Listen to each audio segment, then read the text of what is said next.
What's up, guys? The Halloween season is upon us again. And like with every year, I always try to do a video around this time, particularly a ranking of a certain director's filmography. Past couple of Octobers, I dealt with a bunch of different filmmakers who have delved in a lot of different horror-related stuff in the past. This year, I picked another horror director of sorts. One who's, depending on who you talk to, can either be one of the most iconic directors of all time, or one of the most infamous directors of all time. And that man happens to be none other than M Night Shyamalan.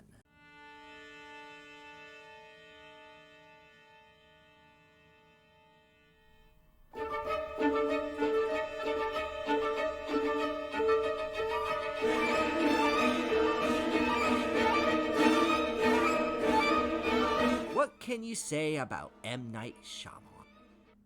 A whole hell of a lot, apparently. Certainly a director a lot of people have varying opinions on, as his movies comparatively are more all over the place in terms of quality.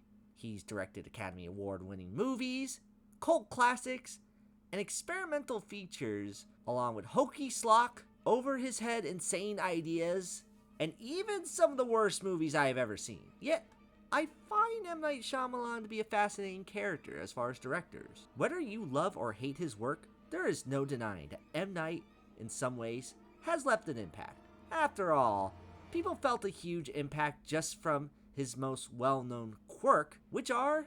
What a twist! His twist, as nearly most M. Night movies tend to have a major plot twist, as we see in his films, leads to mixed results. So spoiler galore for most of these movies, but I will definitely address most of the twists in these movies, just because they're a part of his career. And fortunately, his movies are popular enough to where a lot of the twists are already commonly known. So some of these movies, I knew the twists going in. But even despite that, Shyamalan is an interesting director to tackle, as unlike previous directors, there was a decent amount of M. Night movies I haven't seen. So it was going to be a good introduction to some of these well-known or even lesser-known movies. To make things even more interesting, I have a twist of my own, as this list won't just include the films he has directed. I'm also going to include some written works of his, as some of these inclusion on this list in particular may or may not surprise you. Either way, M. Night Shyamalan was a good director to talk about for the October season with the amount of horror he has dabbled in. So, now that that's out of the way, prepare for a lot of uncomfortable close-ups, strange dialogue, and twist endings. It's time to discuss the films of M. Night Shyamalan, from worst to best. And for the worst M. Night Shyamalan movie, well, let's be real. You knew what it was going to be. There was honestly only one, and probably the most least surprising choice I will ever cover as a bottom choice for any ranking video I do from here on out. But I believe Aang can save the world.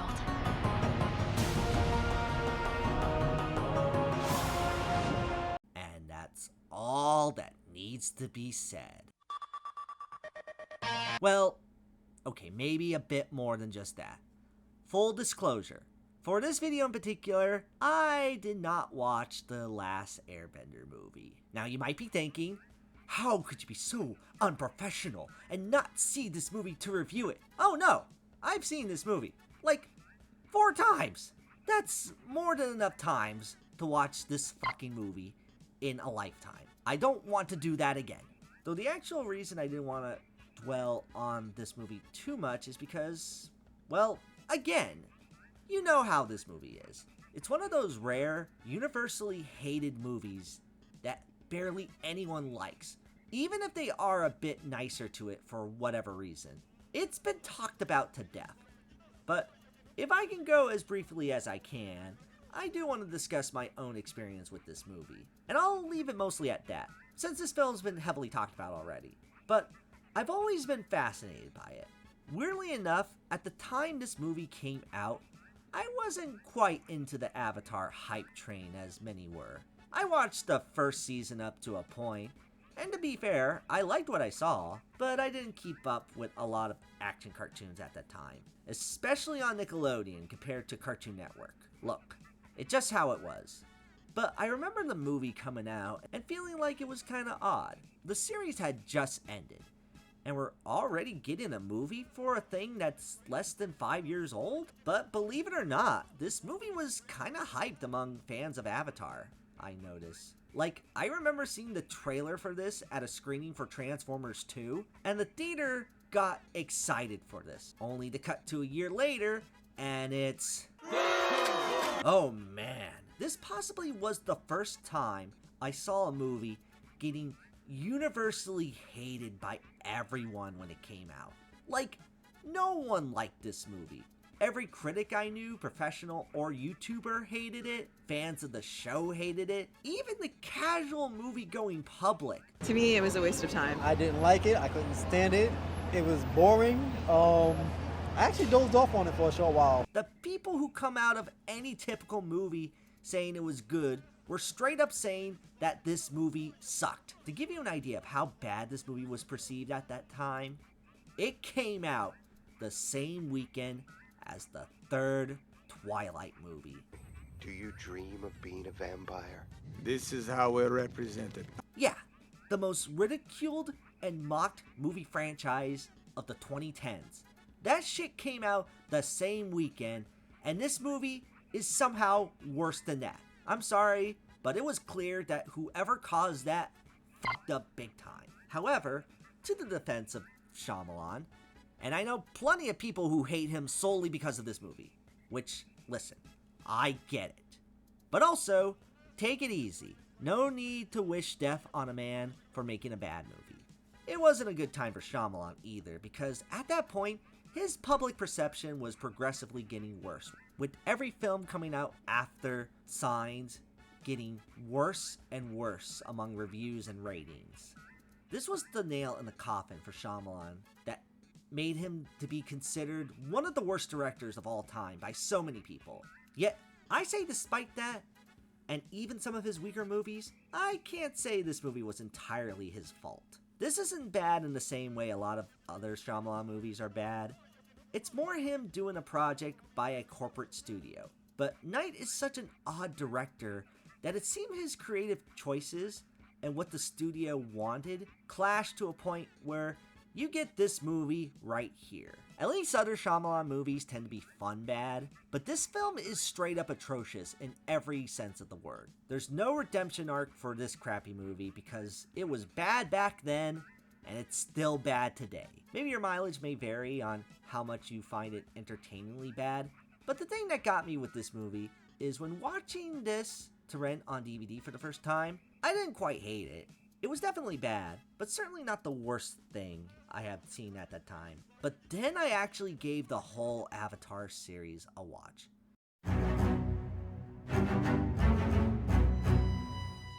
holy hell, the hype is real. It truly is a TV show to behold. One of those things that could be seen as super overhyped turns out to be one of the most compelling and thoughtful narratives in all of television, all within an animated series. And this is all the more reason why this movie is a fucking piece of shit joke. This is bad in every single facet of filmmaking. If there's any reason why people are somewhat okay with Aang's series sharing the same name as James Cameron's overrated movies, it's so it can avoid sharing the same name as this atrocious mess. Every single choice from this movie is horrible, right down to the fact that they can't even get pronouncing the main characters' names right. Are you the Avatar, Aang? Look, I get this if this was an adaptation from Japan, where pronunciation can be debated on. But this whole show was made in America, man. You can at least get that right. It's not so much bad because it's a Shyamalan movie, even though some of that awkwardness in previous movies can be seen here. It's more so bad because this idea simply doesn't work.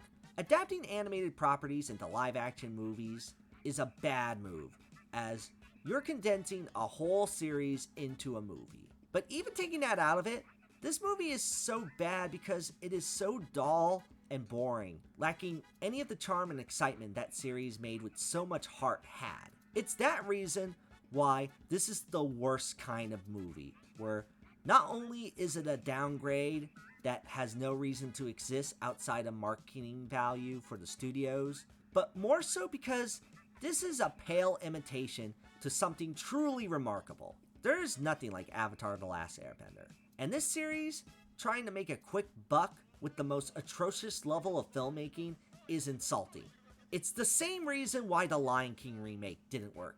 It's the reason why the Mulan remake didn't work. It's the reason why that other shitty live-action Netflix series didn't work. Not to be a purist, but unless you're doing something completely different and reimagining the initial property, these live-action remakes are just the bane of existence. That are some of the worst movies I have ever seen. At least with Last Airbender, it underperformed at the box office, and they never made a sequel ever again. Despite the rumors it had over the years, this wasn't going to get a sequel. It would have flopped harder than Joker 2 if a sequel was made, so at least it didn't become a success, unlike a lot of later movies, unfortunately.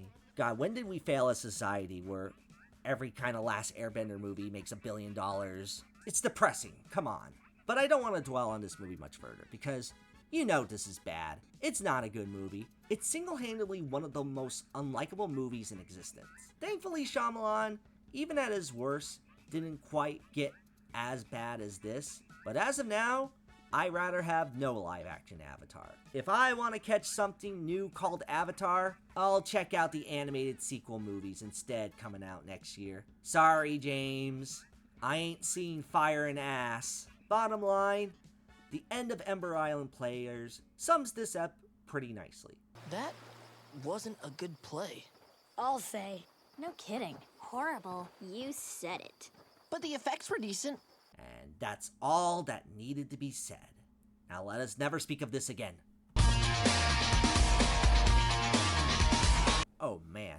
Coming in just a few years after Last Airbender, After Earth certainly is an improvement of that film, I guess? But it's far from good.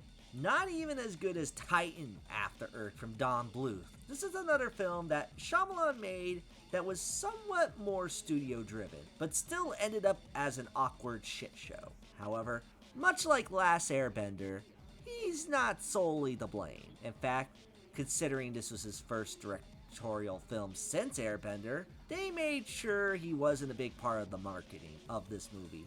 Instead, the star of this show is good old Big Willie. May I go to my room, sir? Denied! Sit down! Yeah, this was supposed to be Will's comeback role with Jaden Smith, in an action film that takes itself way too seriously, given the script just sounds ridiculous.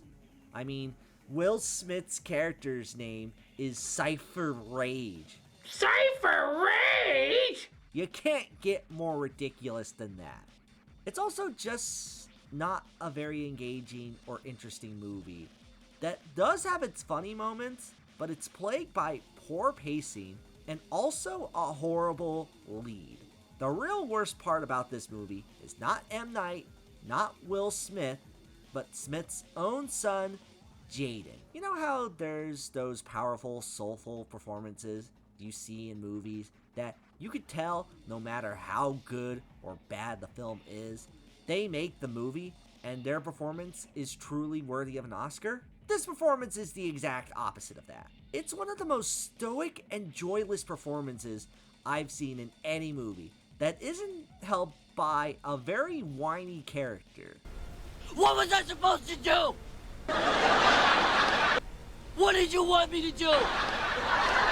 Bad question. She gave me orders. She said no matter what. Like, if I was just judging on this movie alone, I would honestly say Jaden Smith might be a contender for the worst actor ever. And I feel bad considering how young he is here, but then I remember, oh yeah, it's Jaden Smith. And suddenly, I don't feel bad anymore. Outside of Jaden being bad and Will Smith taking this shit way too seriously, this doesn't really have that much M. Night passion to it. It tries to be a relatively smart and original sci-fi film by referencing Moby Dick a lot, and not being based on anything prior, yet most of what you see in this movie has been done better in plenty different sci-fi movies before and after this. Every set and design feels taken out of a way better movie that you could be watching instead of After Earth. It just ends up feeling like this was more of a Will Smith project, and Shyamalan was just a work for hire, as he definitely wasn't in the best place at the time this came out, so he had to make a paycheck somehow. I want to give After Earth more credit for trying to do something different for M. Night. It's somewhat more original than Last Airbender at least, yet you're still given a dull and lifeless experience of a movie that was supposed to be a father-son story turned into a Nepo baby vanity project. It doesn't really feel like it has a lot of what made M. Night so iconic at all. So I can't necessarily say this movie was entirely his fault. If anything, the real twist of this for some people was finding out that he directed this at all, because the marketing surely didn't want you to know that. But you can see why with his reputation at that point. It's not worth seeing at all. In terms of sci-fi, you're definitely better off with other movies, or even Titan AE, like I said. At least it's not quite the worst M. Night Shyamalan movie, thanks to Last Airbender. And in regards to other categories, at least I can say this: it's still a better Will Smith movie than the Aladdin remake. Oh, that's hot. But that's...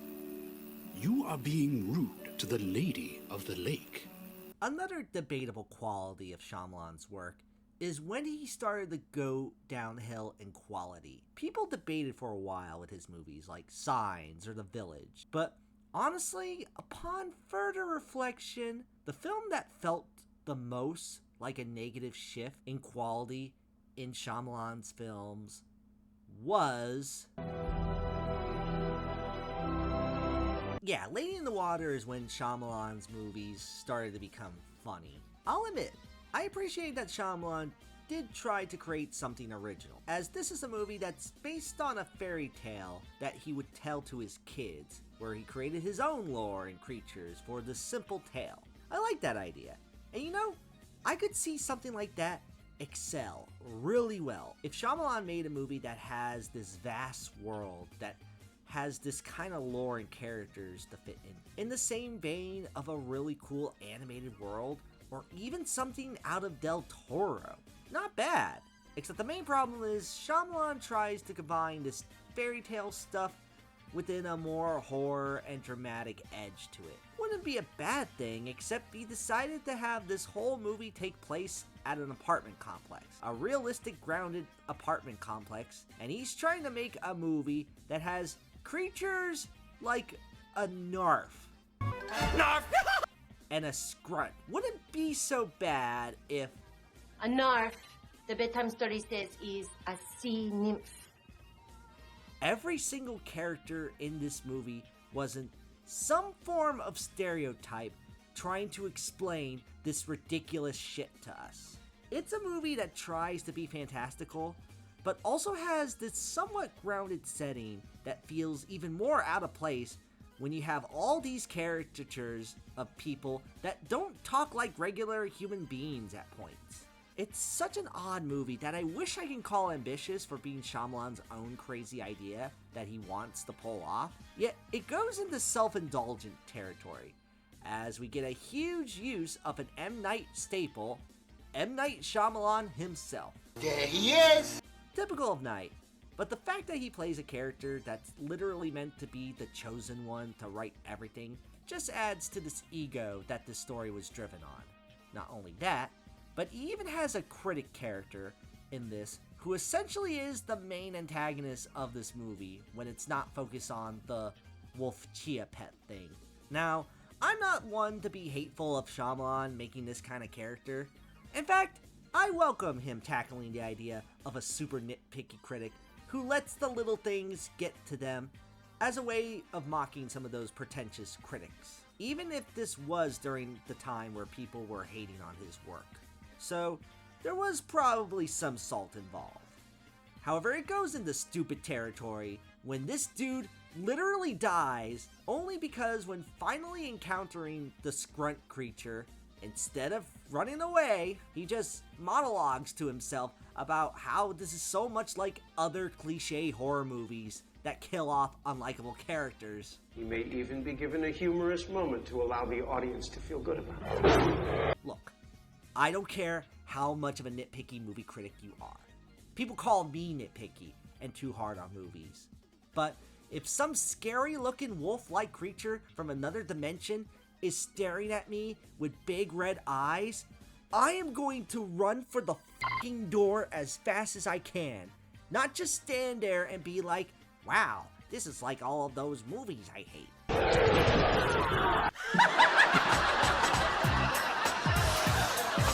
Like I said, this is when Shyamalan started making comedies. I'll give it some credit and say that Lady in the Water is at least original and is trying to do something new. It might be one of those movies where everything that happens in it is stupid, but it's at least interestingly stupid.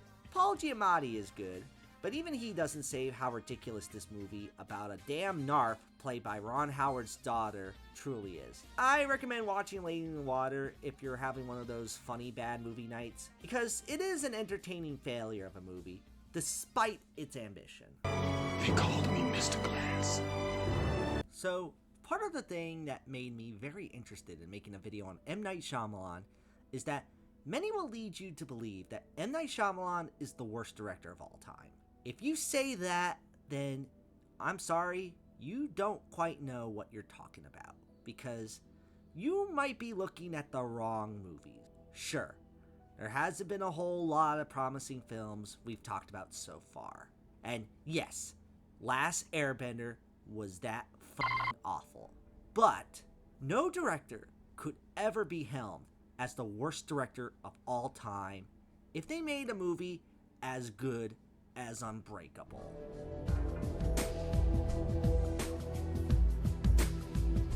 Yes, Unbreakable is the cult classic of M. Night's career and deserves the hype. And I see what people are saying when they're trying to claim that Shyamalan can make good movies.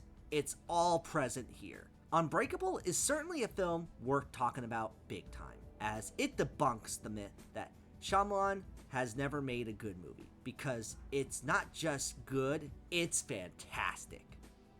Unfortunately, we're not talking about Unbreakable right now because we have to talk about Glass first. Oh man, Shyamalan, why do you make it so hard?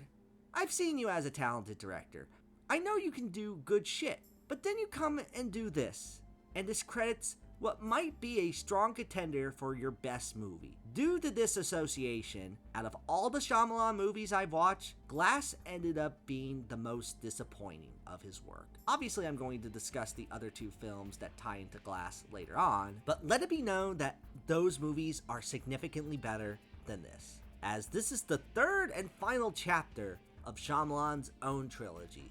Because while Gunn has The Guardians and Nolan has Batman, Shyamalan has Mr. Glass. Yay!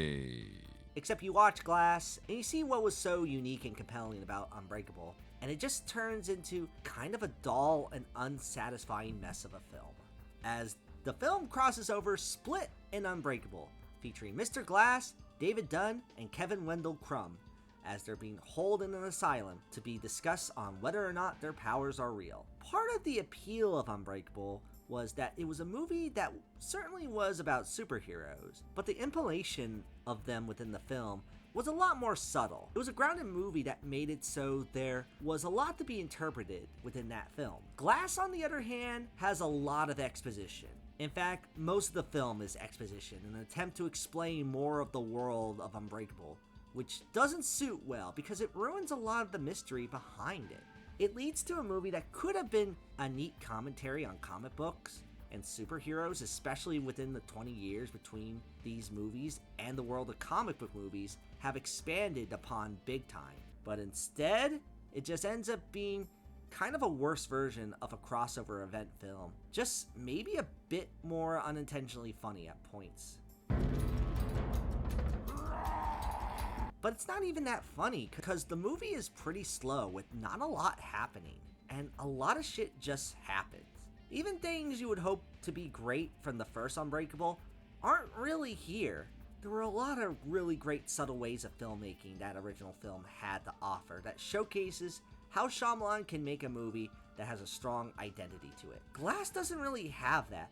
There's maybe a decent shot every once in a while, but they're all buried underneath a lot of bland and lifeless cinematography that just doesn't hit as hard. Especially when I think Shyamalan went a bit too carried away with the close-ups in this. A lot of his movies have them, and I swear, 90% of this movie has a close-up that just feels distracting. Sam Jackson, for as awesome of an actor he is, couldn't really save this script. And man, poor Bruce. Bad enough we found out that he's been hurting for the past few years. Seeing him in another movie where he just doesn't have the passion isn't exciting. This is David Dunn's big comeback, and it just kind of wastes this character by just having him not feel like a big part of this movie. Bruce Willis not feeling in it, and what they do to these characters make this movie feel kind of wasted.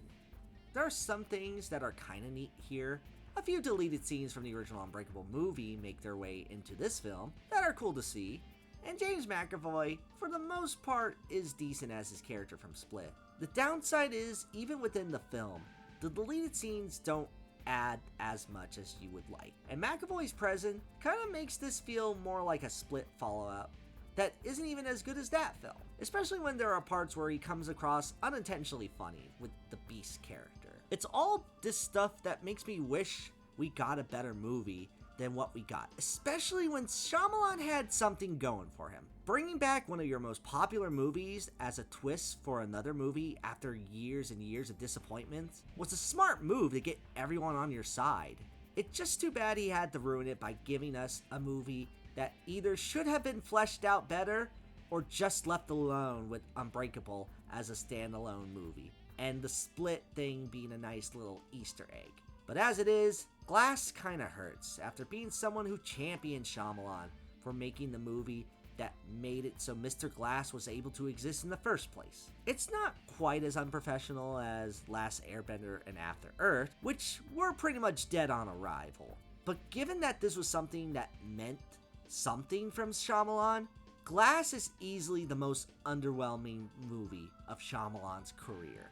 At least I have two better movies to talk about later on, so it's not like I don't recommend anything from this guy. I just wish he took his ending to his trilogy way more seriously than he did. But as it is, Glass is a broken film. Not much else to say. Let's move on to something else. I'm wide awake. So the next Shyamalan film should be an interesting one, as it's one of his earliest movies that helped him get into his career. A film about a young boy dealing with the spirit world that came out in the late 90s. That film is none other than The Sixth Sense. Wait, this isn't The Sixth Sense. The twist of Wide Awake for a lot of people is that so many people forget that this was actually made by him. We were so convinced that his first movie was The Sixth Sense that everyone forgot he actually did a studio movie a year prior to that one. Instead of it being a supernatural thriller about a kid seeing ghosts, getting help from Bruce Willis, it's a comedy drama about a kid questioning his faith and wondering about his religion with the help of... Oh no, Rosie O'Donnell! Joking aside, she's fine in this. But really, this idea of a film that deals with fate for kids isn't inherently a bad idea. Yet, I don't think this movie is honestly all that good. To Shyamalan's defense, it's not necessarily his fault, as this is a film produced by... Yeah, you want someone way worse than Rosie O'Donnell? This is it. Because Weinstein, like usual, had sabotaged a lot of the production of this movie to make it more of a film that he wanted to have for his studio than M. Night creating his own work, thus leading to a generic and not very engaging family film that tries to go into deep ideas but feels very forgettable. The cast, while tries their best, don't leave that much of an impression on me in a very slow burn of a movie that just feels like any other 90s film. In fact, apparently this was shot in 95, despite the fact it didn't come out until 1998. I want to get behind this, but I don't think I care for this that much if I was a kid. I wasn't a religious kid, so I might have some bias. Even with that in mind, nothing feels that engaging for kids, with child actors acting more like adults than kids, and just not a lot of exciting stuff happening. I would say this would be better for adults, but it's framed as such a typical 90s family film that it ends up not satisfying either party. And to think, Shyamalan also helped work on a better movie for kids the year after this came out, along with working on The Sixth Sense. Oh yeah, he did contribute to another kids film too. We'll get to that later, but as far as Shyamalan movies, Wide Awake is easily one of the most forgettable movies of Shyamalan's work. So much so that I don't think Shyamalan even references this movie that much when talking about his own movies. And honestly, I can't blame the guy, as working with Weinstein definitely made this worse off in more ways than one. Apparently, Harvey Weinstein actually made M. Night cry by telling him to his face that he will never become a big filmmaker ever in this industry. Now that's really disheartening to hear, because no director should ever go through something like that. Sure, an exec can have their opinion, but they also need to realize that these artists are trying their best, and they can maybe even improve someday if given the right encouragement, especially in cases like this when it's more so an executive's fault for a movie's failure than a director. Although I guess it isn't all that bad right now. I mean, since then, sure, Shyamalan made some big mistakes, especially with Last Airbender. Good God, that movie still sucks. But at least he's not in jail for being a monstrous sexual predator like Harvey Weinstein. Oh! Moral of the story, be harder on the executives who ruin the movies and the lives of people, not the directors trying to create art. Anyway, Wide Awake isn't all that good, so next film. Thunders! You're the devil? It's always the one you least suspect. M. Night's next movie on this countdown is part of a series he helped create. A series called The Night Chronicle, which is supposed to be an anthology of different tales from the mind of M. Night Shyamalan. Devil was the first of this series of movies. And also the only one. Yeah, they literally opened this with an indication that there will be more movies when it's been 15 years and we never got another follow-up. Talk about some bad Dark Universe Omen shit right here. Unfortunately, Devil was kinda dead on arrival, as the marketing for this film came at a bad time. As when I saw the trailer for this in front of Scott Pilgrim back in 2010, this was the reaction. Oh, you suck! Yeah. People were very much against M. Night Shyamalan at this point, to where his name was now a turnoff for so many people. He had made so many bad movies at that point that many were against the simple idea of watching another movie of his. Yet, oddly enough, he didn't even direct this. Yeah, in spite the fact they really wanted to market his name to Devil, this was actually from a completely different director named John Eric Dowdle. This was still part of a potential series that was an idea from M. Night, and he wrote the story. Yet this was someone else's film. However, the damage was already done, as Shyamalan was a name that tainted this movie. Which, man, people must have really hated him at this point for that. I mean, what the hell did he do that was so bad right before this movie that made everyone think he was the worst director of all time? Oh, that explains everything. Yeah, coming out so shortly after The Last Airbender, people weren't going to be that willing to watch a Shyamalan movie again after that. So, Devil wasn't given a fair chance. But is it a cult hit that deserves some recognition?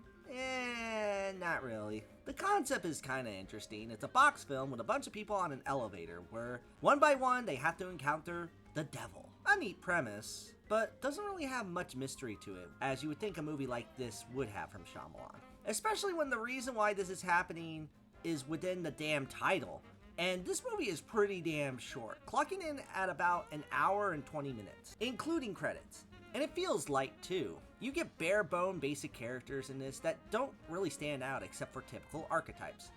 You got the old lady who seems innocent, girl, guy with anxiety, guy who has a dark past, and the one guy who's a complete dick. The idea is kind of interesting when they discuss how these characters have their own sins, but it never really goes much further outside of one character near the end. Yet, it also kind of has characters do things that might be either questionable or ridiculous. It's hard to take it that seriously when a character literally has the definition for the devil's presence is whether or not bread falls jelly side down. Yeah, this was not the right move to get people back after Last Airbender. It's not that horrible of a movie. It does have some decent camera work here and there, but the rushness of the plot and the bare-bone characters just makes this kind of a generic Shyamalan project that doesn't come that recommended. Man, poor John Eric Dowdle. Shyamalan just had to throw you under the bus to have this movie be shat on before it was even released. Then again, at least he wasn't the one who directed Last Airbender, so maybe he's the luckier one between the two. Hansel? Hansel? Hansel? The Visit should be a little bit respected from good old M. Night, as this was a movie that Shyamalan funded himself, and even got some major backing through it, as he still wanted to make movies, despite the fact so many were against him at this point. Now, I kinda like a good comeback story, and from what I heard when it first came out, The Visit seemed more like Shyamalan is back to making good movies again. Oh yes, the comeback we've been waiting for, right? Well, in my opinion, I don't think this movie was it back in 2015. I mean, The Visit is certainly better than pretty much everything that had came out from Shyamalan since Lady in the Water, and I really do admire Shyamalan for self-financing a project of his own. It's just the movie itself doesn't really do it for me, as it's about two kids going to their grandparents' place, only to find out they're acting weird and there's some suspicious shit going on. In some cases, literally in this movie. The big standout of this is the fact that this film is a found footage movie. And maybe that's kind of what bugs me about this movie, as it being Shyamalan's first big hit in a long time. I don't consider myself a huge fan of found footage, and while this movie does have a few effective moments, and does have some things that makes it stand out a bit better in the genre, it also feels kind of regressive of what M. Night usually does. It goes for a standard found footage movie, and I don't really vibe a whole lot with it, as it's not a whole lot different from what we've seen before. I like the idea that it's a bunch of amateur kid filmmakers doing this, which does add to some of the authenticity, yet the movie still doesn't feel that unique from other movies of this genre. It's lacking some of the more creative filmmaking techniques that I actually like seeing from Shyamalan. There's not really a lot of creative camera movements, and not a lot of really unique atmosphere, as it just plays like a typical found footage movie. Not to say everything doesn't work here. The acting is fine, even the kids do a decent job here, with Agatha from WandaVision in the mix. Plus, I do think Shyamalan did well with his budget by making a film taking place entirely in this house, and actually putting some good use to it. I want to like this movie more than I do, just for the fact that I appreciate Shyamalan making this outside the studio system. I just find the movie itself to be rather typical, with not a lot of neat surprises or elements that would make this feel really unique. Even the twist in this isn't all that special. I don't know about you guys, but I kind of saw it coming from a mile away, and without revealing too much, I feel like I've seen this sort of twists of what the grandparents actually are in this film before. I don't know, M. Night. I feel like you could have gave us something at least a little more unique than this. Even if it was dumb, I would have honestly preferred it to this. The Visit isn't bad, and it's not too terribly long, so your time won't be completely wasted. You might like this better if you're more into the found footage genre than I am, but as for me, this is just kinda middle of the road Shyamalan. Not crazy and stupid enough to be entertaining as hell, not bold and ambitious enough to feel really worthwhile from him. But hey, we do get a kid rapping at the end. My sister tried to make a film about old people feeling dismayed. Yeah, I think we can move on from this one. I hate you, God. I'm sorry I said that. It just seems so unfair, God. Certainly one of the more obscure M. Night Shyamalan movies, as Praying with Anger is a significant movie in his career. The simple fact that this is technically M. Night's directorial debut, and it's a very certainly made on a budget kind of movie. So much that you can watch this on YouTube for free in kind of this meh lower quality that doesn't even have a proper HD release, unfortunately.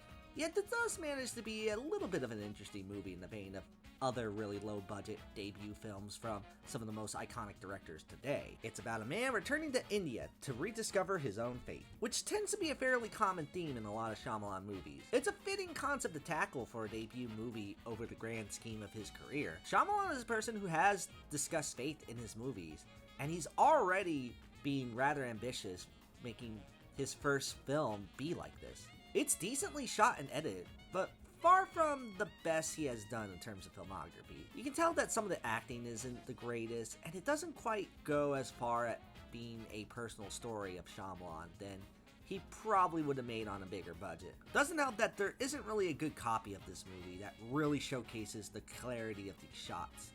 You can watch it on YouTube, sure, but it will be in this rather poor VHS quality, which makes it a film desperate for restoration. I'm sure there's some studio out there that could release this with a better transfer than what we have now, because a lot of these really well done shots don't have the same impact with it being looking like it was recorded off of a potato at points. It's a shame, because in spite of it not being a true testament to Shyamalan's future as a filmmaker, and lacking quality of any transfer of it, it's a decent little attempt at a first movie. I gotta give Shyamalan at least some credit for really going out there to be a filmmaker. Just the fact he was able to pull this off on a small budget is commendable, and if there's anything to respect about Shyamalan, it's easily that. I may not recommend Praying to Anger a whole lot. Like I said, it's still just a beginner film. This really is here for die-hard Shyamalan fans who want to see everything this guy puts out. Yet as far as early films go, I've seen worse. And as far as Shyamalan goes, he has done worse since. It's a neat little movie that should be watched as a way of seeing humble beginnings of the man who brought up strange, weird films later on. Much like the next movie we're going to talk about. No! I ain't old like you! I ain't old! I ain't old!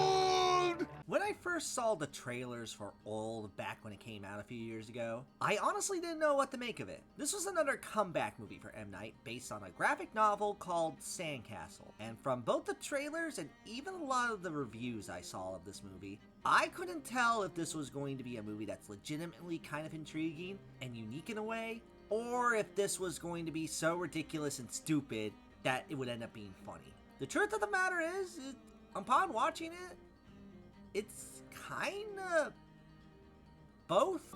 Both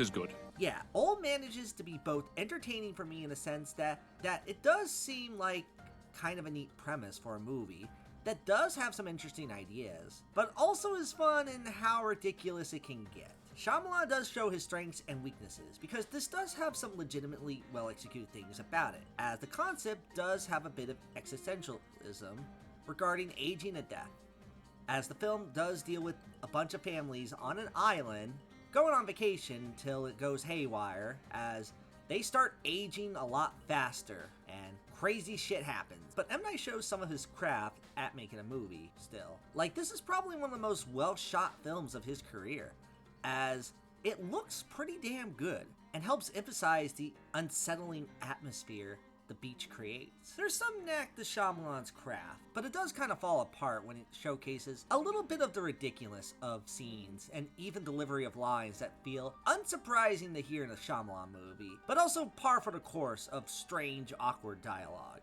The dog has died!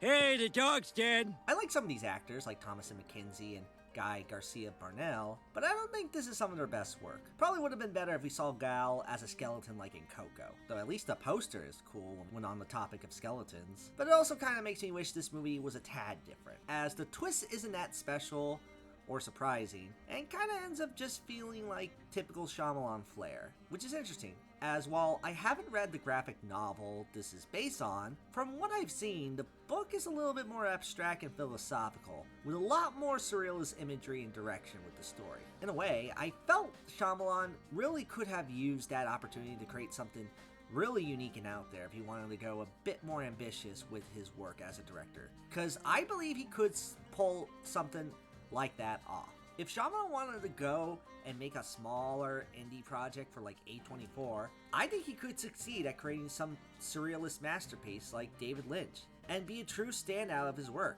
But alas, it's still very studio driven, and while not executed horribly, I recommend it enough to where I can see where maybe some people could like this. it also could have gone a bit further given what Shyamalan is capable at this point.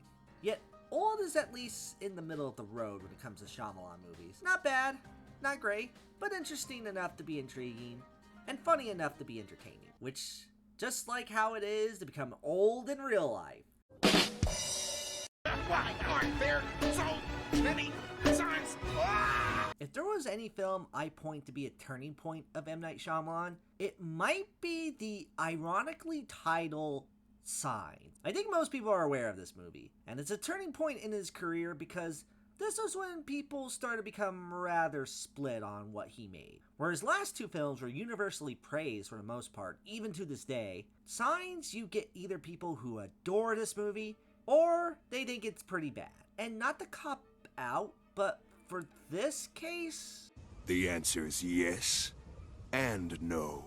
Yeah, I'm rather mixed on Signs as a whole. And I feel like a lot of the praise and hate for this movie is kinda justified. I'm honestly glad I've seen it a couple of years back, as for the longest time, I did shrug off and ignore this movie. When it came out, I definitely didn't want to see it, because this shit looked way too damn scary for 8-year-old me. There's a monster outside my room. Can I have a glass of water? In fact, I hated that Cartoon Network showed these ads when I was growing up. I was like, why are you doing this to me, Cartoon Network? Go back to Tom and Jerry instead. But I also didn't see this movie just because I initially shrugged it off due to all the stuff that was considered bad about it being exemplified a lot on the internet. And yeah, a lot of it sounded stupid to me, especially with the twists. It was hard to avoid the dunking on this film. Though I decided a few years back to maybe actually give this a full watch, cause I had heard it does have a strong fan base, and I wanted to see maybe there is a little bit more to this movie than I initially shrugged off. Admittedly, yes, but there still are some issues I have with the movie, even within watching it, which makes it more mixed to me. Let's start out by talking about the stuff in Signs that is good. Most of the good stuff seen here is mostly through Shyamalan's directing. It's still really well shot and edited to where I do feel a good sense of tension throughout the movie, and there are even parts that are incredibly well done. Certain movies do feel intense and unnerving in the intentional way, and there's even some neat little things about the kids and how they handle with their anxieties. The panic attack sequence in particular is incredibly well done with how the parents helps out the kids. And I do like the ultimate goal of the film being a father learning to be better for his kids. Shyamalan portrays it fairly well in numerous parts, with great use of lighting, sound, and even some decent moments of humor. This scene always gave me a chuckle. It's not 37, it's 71. Now with that out of the way, time to talk about the things in Signs that I'm not crazy about. And the thing that also plagues a lot of Shyamalan's own movie, the script. The film takes itself arguably too seriously at points where everyone acts kinda odd. Like the kids act a little bit too much like adults in this, and the parents sometimes act a bit clueless. It just feels awkward at points, especially towards the end when it dives into Mel Gibson believing it was all fate that caused him to be the savior of humanity with these aliens all through his dead wife's last words. This shit's kinda ridiculous if I'm being honest, but maybe not as ridiculous since, after all, it's all dealing with this buffoon. When you're a clown, nobody takes you seriously. To their credit, there still are some good moments, as when Mel Gibson acts like a father, it can create for some good parenting moments like that scene I mentioned earlier. Plus, the child actors, despite acting more like adults at times, are doing a pretty damn good job. Shyamalan must have some sort of power being able to make child actors perform so well, though it loses me with some of its concepts and self-seriousness at points. This all, of course, leads to the main twist of the movie that everyone talks about, and I hate to be on the bandwagon, but I'm kind of in agreement on it not being that great. The twist is that these aliens aren't quite the threat we thought they were, as they're not as advanced as we think. And the main thing that kills them is water. Yeah, I'm sorry fans of this movie, but I do have more of a defense on why this twist doesn't work for me, other than it being simply a anticlimactic conclusion. In fact, I even thought of a way you can do this movie differently while still having the water be the alien weakness. The main problem I had with this idea is that it kills practically all tension and threats these aliens initially hold. Like, to have a movie where you're building these creatures to be powerful and hurtful to our main characters, only for them to be taken out so easily, it just feels underwhelming. So how about this idea for a change up with the twists? Maybe instead of the aliens just being seen as a threat, what if these aliens were peaceful? Like, what if there was an explanation that the aliens were coming to Earth to actually learn or help the humans instead of being the ones to harvest them? Maybe they were either trying to advance their world by offering to advance the human world, or even warning them of a bigger threat they have to take care of. It'd be an interesting story if M. Night was trying to convey the idea that humans were so scared to advance with these aliens, so of course they took him out. If the aliens weren't a threat at all and their intentions were good, then it would have made sense that something as simple as water could kill them. I guess you could also argue the aliens were still just drones of their kind, so some people say they're not as powerful, but I don't know. I feel like that idea was convinced a lot better in something like District 9. It's my opinion, but I feel like you could have had something more interesting there, yet it ends up being kinda dumb. So overall, despite my gripes with this movie, I'm actually glad I've seen it. It does have redeeming factors to where there's enough good scenes and talent behind it that makes it worth a viewing. Your mileage may vary on the story itself, but unfortunately, it's not one of my favorites of Shyamalan. Sorry, Mel.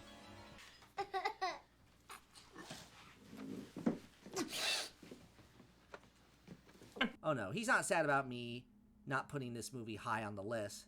He's upset because they canceled him again. Next one is Chicken Little. So I bet for the next movie on this list, you probably would not expect this movie to ever be talked about in a video like this. Well, because of how I'm structuring this list and what I'm including, I simply have to include this, especially when it's an interesting part of M. Night's career. So it's now time to talk about Stuart Little. Now you're probably wondering, what the hell are you talking about? What did this movie about a talking mouse having a human family have anything to do with a director as controversial as M. Night Shyamalan? Well, if you can believe it, he actually did help make this movie. As the man himself said, "What a twist!" Yeah, that's the real big twist with this movie regarding M. Night's career. Just the simple fact that, yes, M. Night Shyamalan was actually a credited screenwriter for Stuart Little. People forget that he wrote this the same year The Sixth Sense came out, and it's certainly a jump in quality when comparing the two.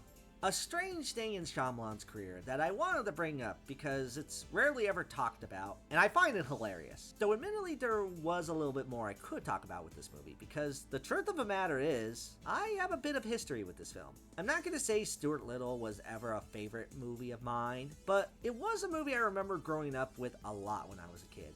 I even remember seeing this movie in theaters. I say 1998 and 1999 were the earliest I can remember clearly, and a lot of those memories were going to the movies, where I became the impressionable young kid who grew a love for film. In the mix of Mulan, Muppet from Space, Toy Story 2, Babe 2, and The Iron Giant, shaping me to be the film lover I am today, Stuart Little was also seen in the mix during that exciting period in my life. So the nostalgia game is admittedly strong for this one, but I was curious to revisit it as an adult. Mostly because nowadays, I feel like this movie gets a lot of hate. I think just the simple fact that most people can't seem to buy the premise. The idea that this family decided to adopt a mouse as their own child. I mean, it certainly raises a lot of questions, considering how many kids are just wanting to have a home, and this rat gets one instead. Yeah, it's an odd premise when you think about it too hard, but I feel like it should be judged on its own terms. So as far as the movie itself, it's a pretty fine kids movie. I say this as Stuart Little is far from a great movie, but for what it is, it's at least cute. You could argue this isn't the strongest, and maybe at worst, it might be kinda bland, but as far as a movie geared toward younger audiences go, this is honestly harmless as far as what you can show your kids. It is trying to make itself off as somewhat of a modern fairy tale, with Stuart Little being this gosh darn jolly character that I think some people might interpret as schmaltzy, as this movie does try a lot to give you this feel-good attitude, but does it in a very movie-esque sort of way, if that makes any sense. as they really do a lot in terms of the production just to make you fall in love with this mouse, with him being so kind and optimistic, yet there's not really an arc to him. He's just this mouse that is just so really appreciative of everything he gets. And there's not a lot of inner conflict, outside of course of dealing with judgment from those who aren't mice, like his brother. It goes in sort of a typical way, and it's not done in the most original technique, despite the fact this is Shyamalan's script, and even directed by one of the guys who did The Lion King. Even then, as far as these kind of cheesy movies go, this one isn't too bad, and does have some strengths to it. A personal thing that does make this movie a decent throwback of nostalgia for me is that coming out in the year 1999, this went all out on being one of the most only in the 90s movies ever made. For the same reason I dig Hocus Pocus being a product of its time, Stuart Little is that to a bigger degree for me here. So much of this movie just screams things you would see so commonly in a movie of this era. The clean city scenery, how the family is so big and extensive, a lot of toys for the main kid to be creative with, all the outfits being so bright and colorful when they really didn't need to be. It just adds to the more welcoming environment. And one must not also forget the music. You know what I'm talking about. This kind. This is the kind of melody you would hear in the 90s. The one that screams, "What a perfect life. Nothing can go wrong here because it's the 90s." Well, actually, that's not entirely true because nostalgia is blinding and bad things have happened back then. We just didn't know more because of limited internet access, and we were kids. But anyway, still, the 90s were great. It's a product of its time, but it has a charm that can really be seen in movies of that era. Yet, if there's anything else I do enjoy, as smoothly as it can get, I do think the main characters themselves are entertaining to watch. Stuart Little isn't the strongest character. He might be a bit too perfect son material to the point you can call him bland, yet he still works for me. I think it's mostly due to the performance by Michael J. Fox. This guy is very lovable as an actor. I mean, he's Marty McFly after all. You can't get much more charisma than that. He gives Stuart Little a nice vibe to where I wouldn't mind having a conversation with this little mouse. The other highlight in this is good old Timon himself, Nathan Lane. You bet I appreciate a Nathan Lane role, and Snowball the cat is pretty funny. He acts like a tough guy, but he is a gentle heart of gold character. More so than Stuart Little, he's the one that actually has a bit of an arc going, from the bitter, jealous cat hating the mouse, to getting more of a soft spot for him. It's a fun role for Lane to tackle, especially since this is one of his more antagonistic roles, even if he does grow by the end. Why would I turn it off? It's my favorite show.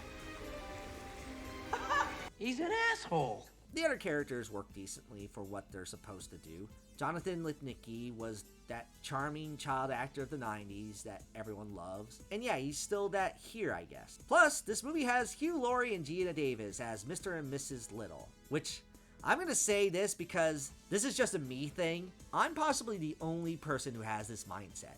Now, I am very much aware that both Hugh Laurie and Geena Davis have been in plenty of roles, both before and after the release of this movie. I know these two are very talented actors due to how many times I've seen them do a really good job in a movie.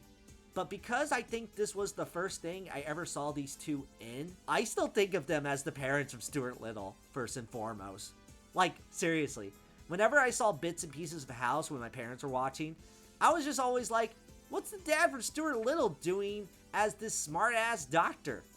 Or seeing Geena Davis in that great performance in Thelma and Louise, I was like, she'd be a good mom for a little rat.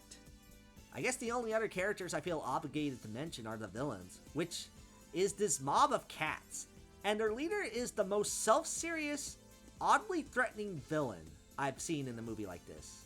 Stuart Little gets scratched tonight. It's kind of funny seeing this cat being legitimately threatening, and he even swears too. What the hell's going on here? I think these characters are the only reason why this movie has a PG rating. Okay, I probably went on talking about Stuart Little longer than I needed to, but honestly, I feel like this movie isn't too bad. It might be nostalgia talking, but but I genuinely feel that there are worse live-action movies you can show your kids to.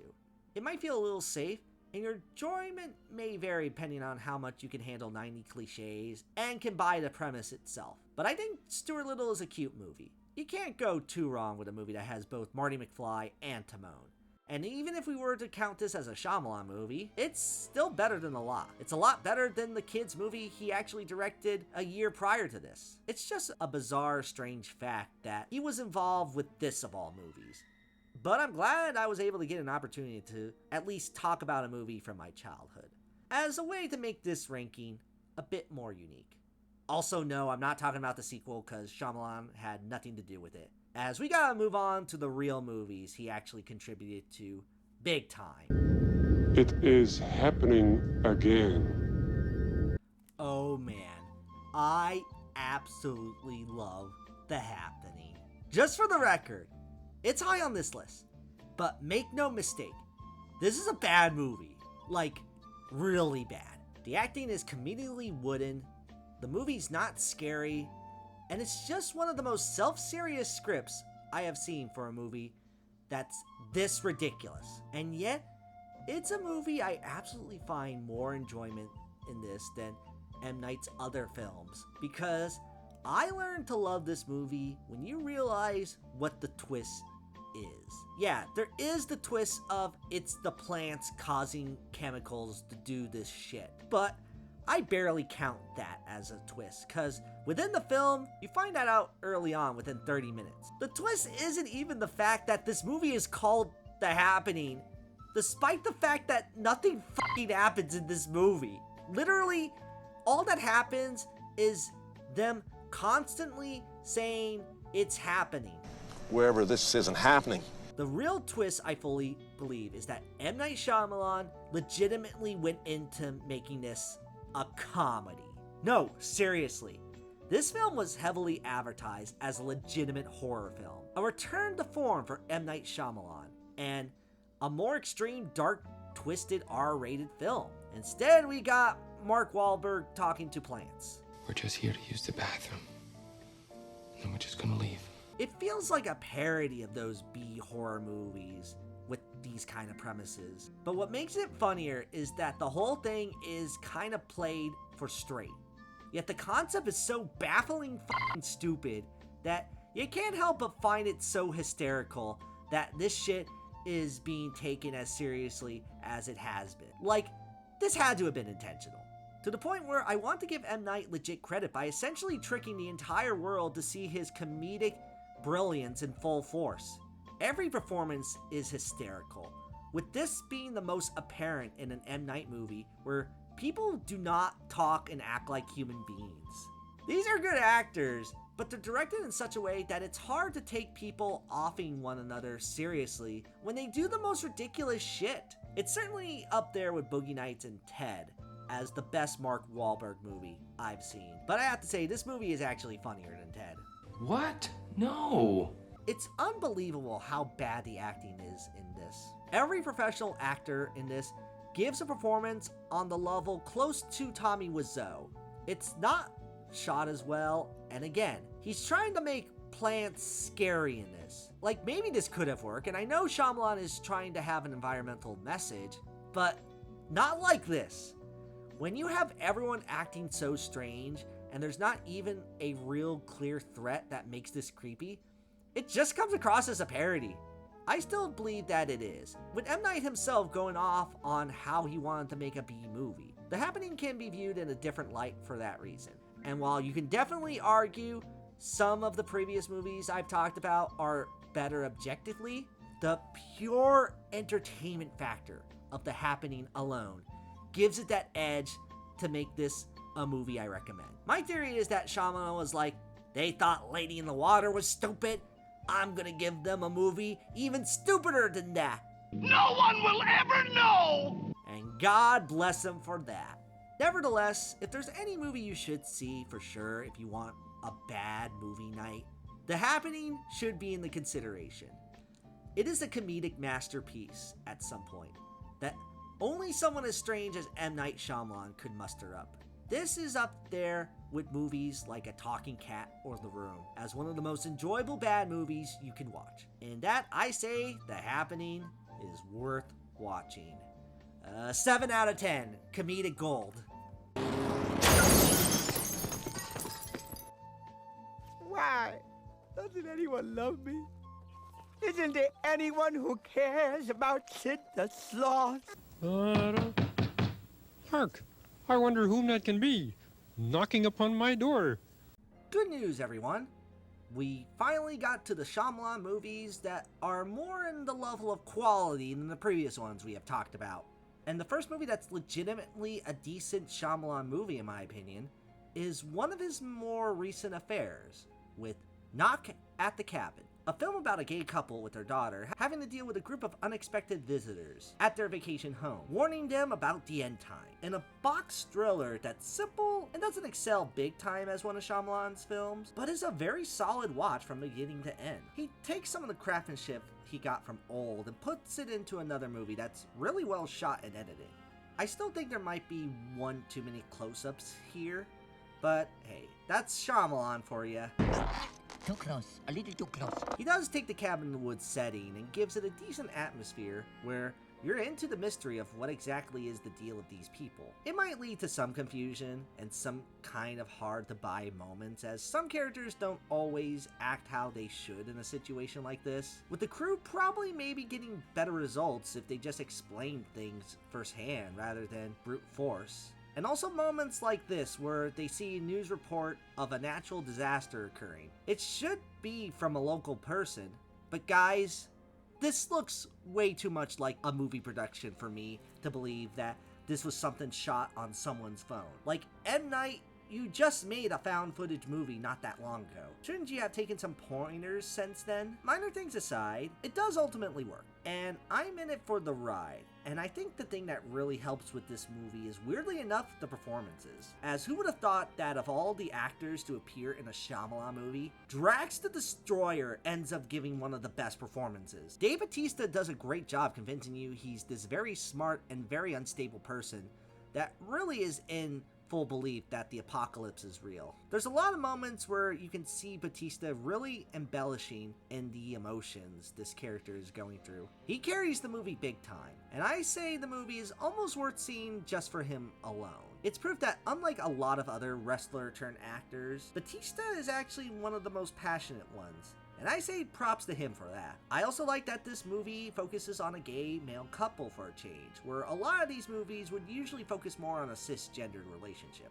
It's nice to see representation in different kinds of movies, and by all means, ain't nothing wrong with a gay couple in a horror type movie. It helps make it feel unique. In fact, this movie in general feels a lot more what I wish Old was, in terms of giving us a Shyamalan project that has a bit more artistic value. Sure, it's not without its faults, and I'm still waiting for M. Night to give us a more abstract film, but Knock at the Cabin is a pretty solid time that serves well as a decent apocalypse thriller. Admiral, we have enemy ships in Sector 27! It's a trap! Another Shyamalan film that has gotten a lot of mixed reactions too, and of course it's actually the most recent movie that he put out. Trap is one I heard quite a lot about when it came out, with some saying it's still another schlocky M. Night movie, and others saying this is one of his better movies recently. As for me, I have to admit, I actually kind of like this one too. If nothing else, while I do think aspects of it doesn't make it a great film, in terms of sheer entertainment value, Trap actually delivers pretty well. The premise deals with a guy at a concert with his daughter, who finds out that a serial killer is on the loose at the concert he's at. This is due to seeing a lot of security at the place who are setting up the trap for the guy, and thus the lead has to figure out what exactly is going on. It's a pretty simple premise for a movie that actually does kind of work with how Shyamalan plays it out. The twist isn't the most surprising.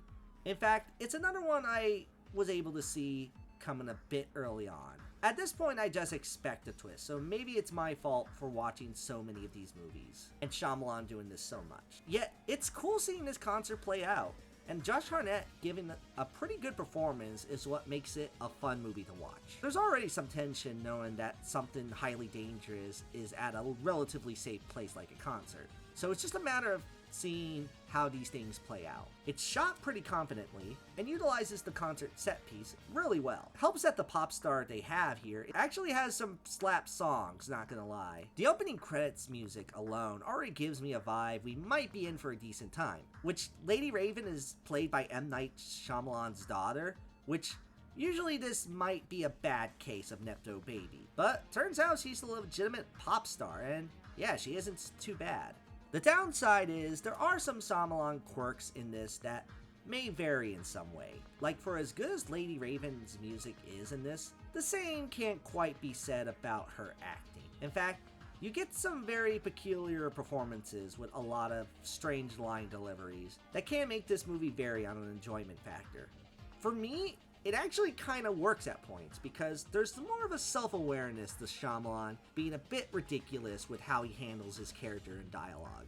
That makes you in for the ride. He has more of a sense of humor with this stuff. Like, that guy you see in the trailer explaining the premise to the main character with that weird exposition sequence, that actually has a really great payoff that I dare not spoil here, because it made me laugh. The other downside is that the first half of the film is a lot stronger than the second half. Not to say it completely derails or anything. There's some stuff that holds strong, like Josh Hartnett's performance is still good. In fact, arguably has a bit more range in the second half. But I think the whole premise of it being at a concert is a neat idea that does feel a bit lacking in the second half, as we do ultimately move to a different location. And I kind of would have liked to see this entire movie played out in one set piece. It's neat to have limited locations for one movie, and maybe there could have been more variety with how they handled the concert scenery if the whole movie stayed at one spot. Again, it does make sense for the movie to why they changed location, and there's still some neat things in the second half, like, oh hey, it's Kim Pine! It's more so that the movie had something really neat going for it, and it doesn't maintain its consistency throughout the whole runtime. Yet, even despite its shortcomings, I had a pretty good time with Trap. If you can find some charm with some of Shyamalan's quirks and can appreciate a film that does have a neat premise like this, then I highly recommend checking it out. Well, if we're gonna find any ghosts, we better split up. Split was definitely a significant movie for Shyamalan when it came out.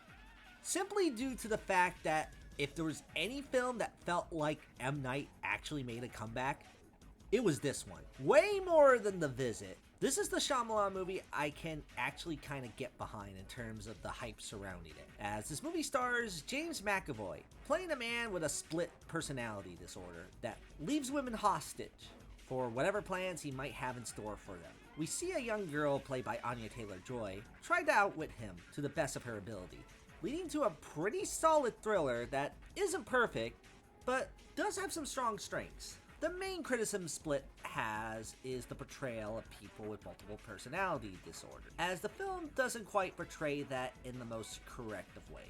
I mean, it doesn't really help that the person who has this condition is essentially the main villain of this movie. The film definitely exaggerates the notion of multiple personality disorders, which some could find not that appealing.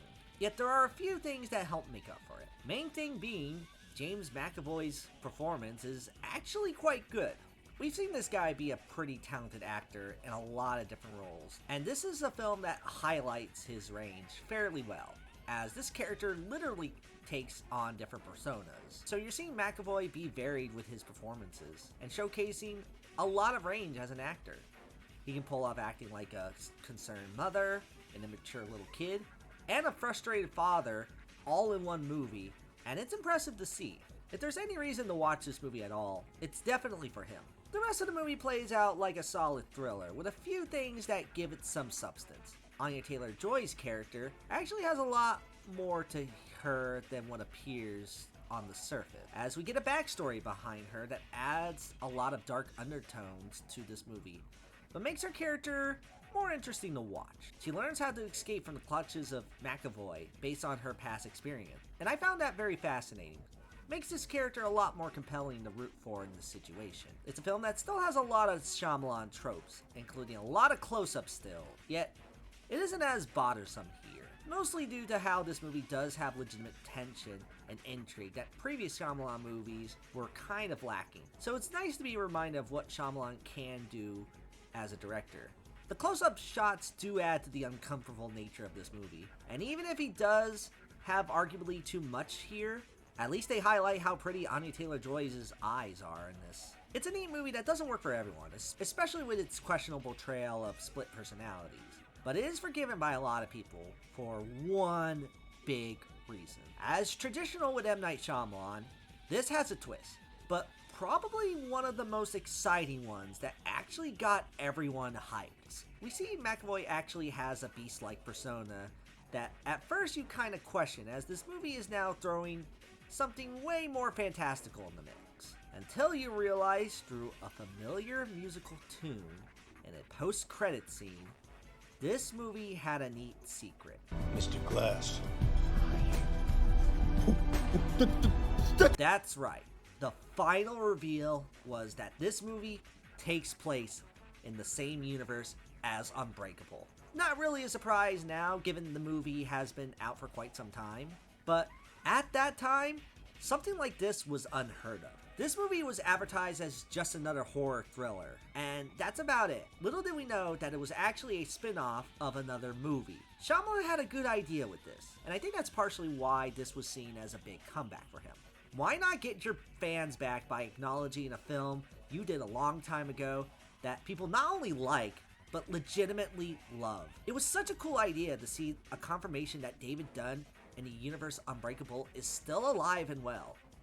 Too bad Glass came out and pretty much ruined all of it. But still, doesn't change the fact that Split is a decent movie and is worth checking out. And don't worry, we'll get to Unbreakable soon enough. But now, I do have another movie to talk about. So, let's move on to another Shyamalan cult classic. If foodstuffs should touch the ground, said foodstuff shall be turned over to the village idiot. This was the film that encouraged me to actually do a ranking on M Night Shyamalan after first time watching it. Yeah, you hear that, Village fans? I'm actually on your side when it comes to this movie. Not to say that I think this is a great movie, but I have to admit, I think The Village is a tiny bit better than Signs and a ton of other Shyamalan movies for various reasons. Coming out so shortly after Signs, this was the real Shyamalan film that took the fall of being a disappointment. It wasn't a big hit with critics and audiences, but it might be in part to the film's marketing, as this was set up as a horror film, with some spooky monsters that's a period piece. A neat idea that does kinda get undervalued when knowing the twists. Watching the film, it plays more out like a drama, with some horror supernatural elements, and in some ways, I do think it works in that regard. It's actually a fairly well put together film, shot excellently by the legend himself, Roger Deakins. It's beautifully put together with an atmosphere that does contain some chilling tension to it, and the film itself is very well directed, with certain sequences being rather intense in the most intentional of ways. Shyamalan really does well with filmmaking in this, along with the sound, which this movie has a damn good score too, even getting nominated for an Oscar for it. It makes for a very fascinating movie that I think is very well directed in terms of color, lighting, and all-around tension and mood.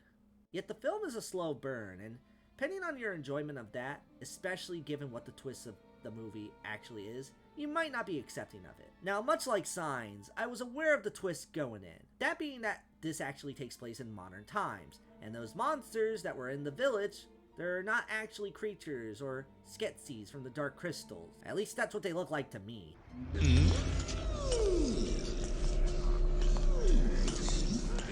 Instead, they're just fake. Just a bunch of elders in costumes pretending to be monsters as a way of protecting their children from the outside world. Now, at first glance, many may look at this twist as lame because, much like Signs, it takes away the tension that there was a creature there, and the fact that there's nothing makes it feel a little anticlimactic. Yet, admittedly, this worked a hell of a lot more than Signs for me. I think what didn't work for me with Signs is that with the twist revealing that the threat is not as threatening, that's the only really thing that I felt was added for me. It just made the film a little more anticlimactic, that there was nothing else to these aliens other than just being killed by water and seen as a threat. Here, while the threat is weakened, after the twist, the tragedy of the situation becomes all the more apparent, which what makes it way more compelling, as this was all occurring because a bunch of people who were trying to move forward in their lives, dealt with a ton of unfortunate circumstances that made them very fearful of the future. It thus leads them to regress, all because they were traumatized with the burden of even trying to progress for a better future cause. It's a sad situation that leads to them overprotecting their children by being set in this one area like the time period they strive and remember fondly of. It really makes for a cautionary tale of this kind of behavior of overprotection, and I think it adds to the layers Shyamalan gave to this story. Not to say the twist was executed flawlessly, as it does lessen the tensions of the monsters. Similar designs, but the actual significance of the twist makes up for that. At least for me. Really my main question, and the part that does take me out of it somewhat, is the whole way they made themselves look and act like creatures. I appreciate the costumes, but how the hell are there eldritch horror-like sounds coming out of these creatures when they're just regular ass people? Are they just that good at making monsters noises? Or is there like some cassette tape we don't know about?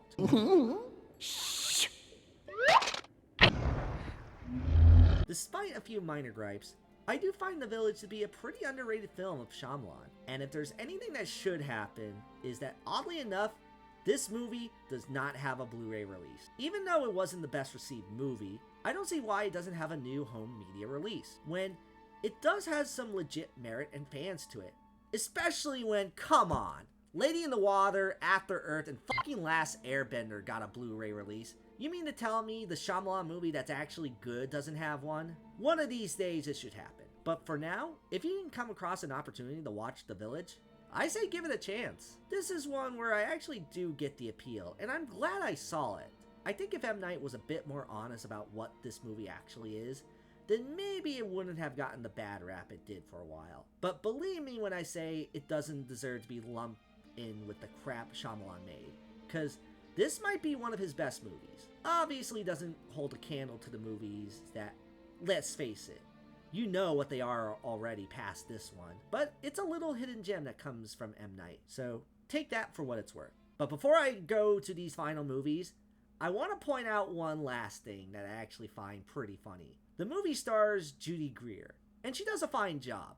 But what gets to me is that her name happens to be Kitty. Yeah, the same name that her Arrested Development character has. Nothing much to say, I just find that rather humorous.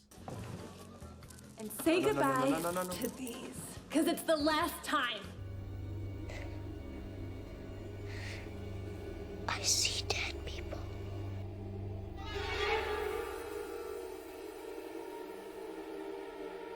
You ever end up finally seeing a movie after knowing so much about it, and not thinking it will impress you that much?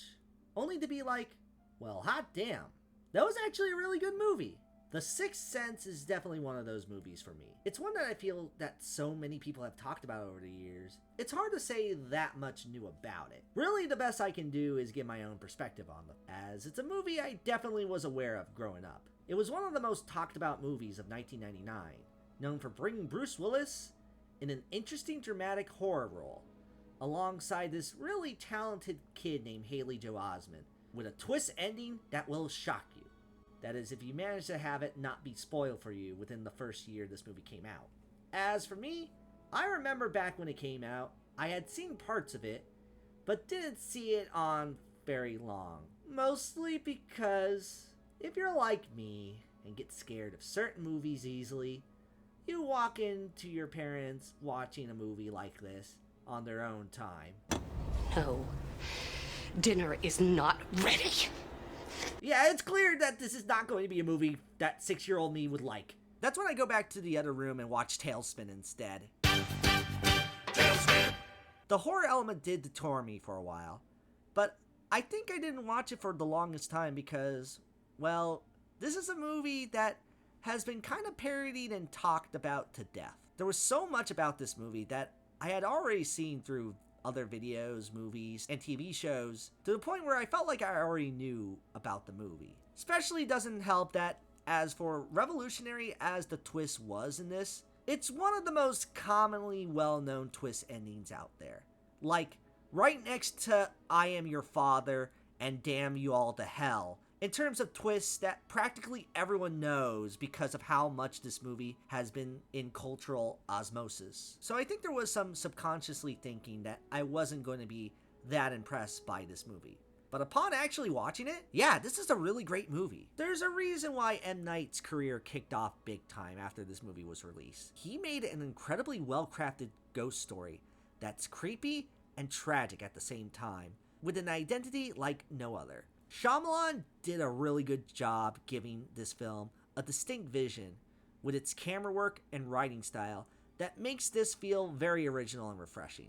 Also very well with actors too, with Bruce Willis giving a damn good performance and Haley Joel Osment just being peak in terms of child actor. People forget how talented of a kid he really was. He's more known than just an anime lead with the Disney cast. Donald! Goofy! This kid can legit act. M. Night did something special if he was able to create a film that has this good of a child acting performance. So, he's far from the worst director of all time for that alone. Yet even more so than the acting, this is just a really compelling story. It works not so much as a horror film, even if it does have creepy moments. It works more as a tragic tale that managed to really excel with giving us some intriguing characters and some excellent payoff to its build-up. As it's time to discuss the actual twist of the movie. I advise you not to watch if you're one of the 10 people who isn't aware of the Sixth Sense ending, but I will say, one thing I love about it is how the final climax isn't some big scare or tense moment. It's just a conversation between the main kid and his mom. A gripping one with only a few eerie moments, and a very touching core about how these two are able to move on from such a traumatic tragedy. It makes it all out for the better, and this is the climax. Something so subtle and touching that doesn't need to be a spectacle, despite this technically being considered a summer blockbuster. Even becomes more captivating when you see the real twist of the movie, that Bruce Willis's character was actually a ghost the whole time. A shocking twist when it came out, mostly due to the fact that the film actually alluded to it very subtly, to where it's one of those things you really take notice on a second viewing. All the use of red to signify death, not just during the scenes with Bruce Willis, but also just a lot of really dramatic moments in the film in general. It's used so well, and no wonder why M. Night had such a promising career after this movie came out. If you're one of those people who genuinely believes M. Night Shyamalan cannot make a good movie, then I highly implore you to watch this, because this film is proof that statement simply isn't true. Even if you're like me and already are aware of the twists or think this movie wouldn't really impress you due to the hype it has surrounding it, it holds up so well that it really is worth giving a chance. It is a film that feels ahead of its time in a lot of ways, and clearly had a vision unlike any other throughout all the downs this man had in his career. It is still worth noting that The Sixth Sense is a sensation that truly earned the notion of being M. Night Shyamalan's most iconic film. And yet, there still managed to be one other film that was even better than that.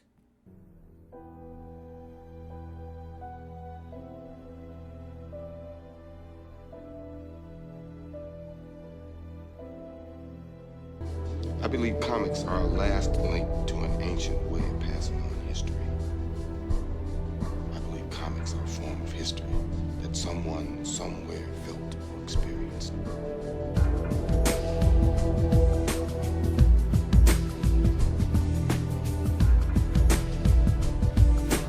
Call me Mr. Glass. For as good as The Sixth Sense was, and still is, where was all the Oscar recognition for M. Night Shyamalan when he released Unbreakable a year after The Sixth Sense? It's strange because at the time of Unbreakable's release, it was considered very mixed, with a lot of people considering the film to be a bit underwhelming compared to M. Night's previous work. However, this is one of those films where the real ones knew that this was actually a pretty damn great movie. I'm right there with them, as Unbreakable has become a fan favorite for a reason. Shyamalan did more than just make a solid movie.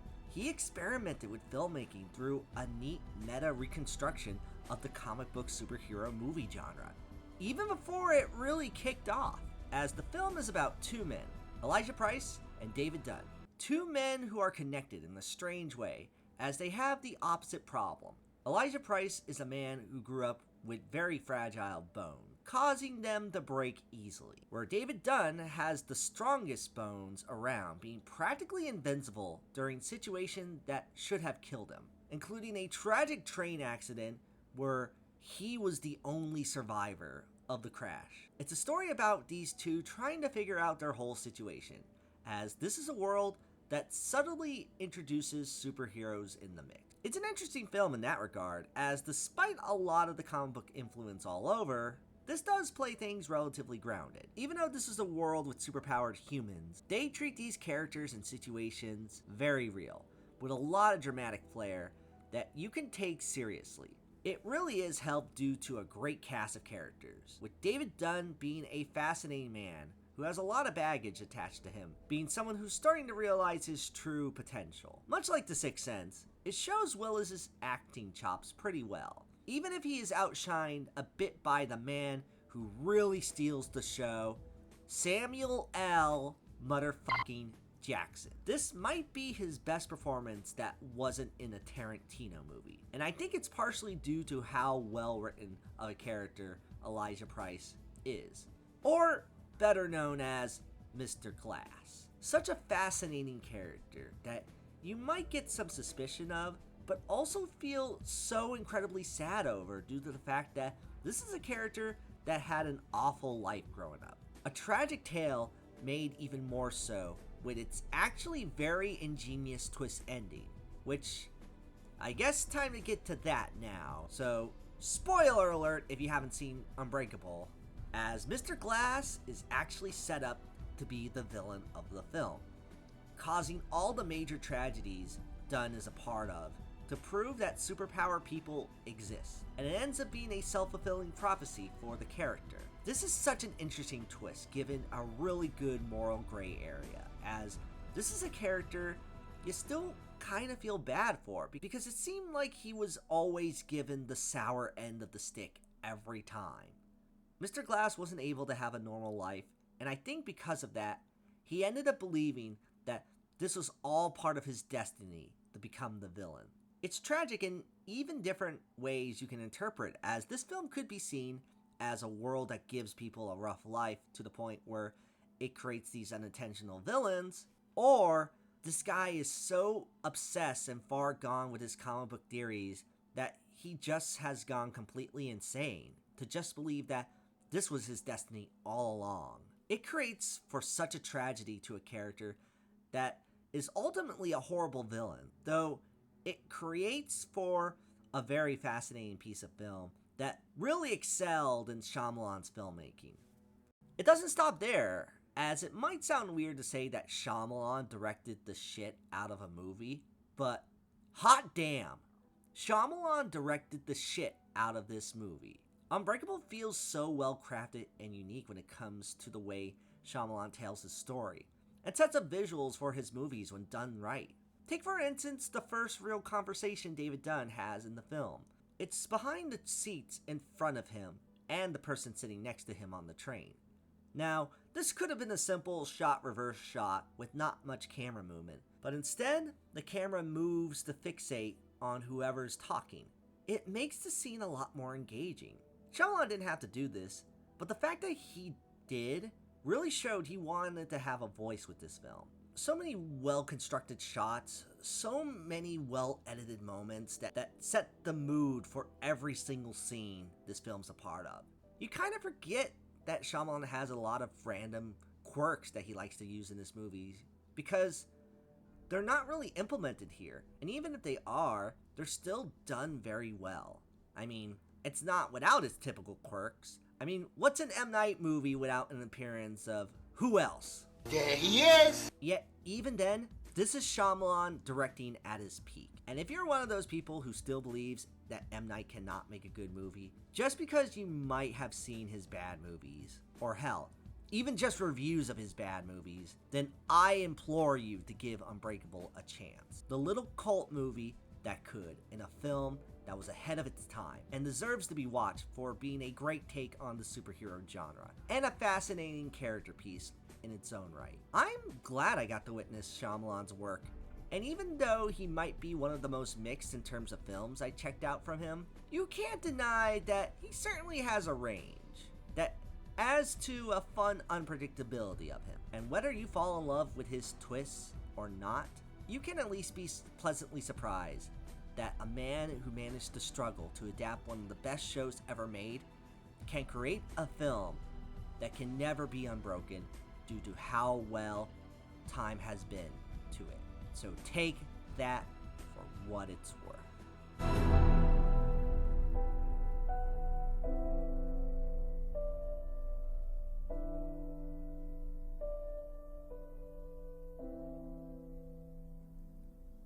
As long as you don't watch Glass, that movie sucks. But it's still better than The Last Airbender, at least. Anyway, Unbreakable is awesome. Go watch it. Good night, everybody. Let's dance! What a twist!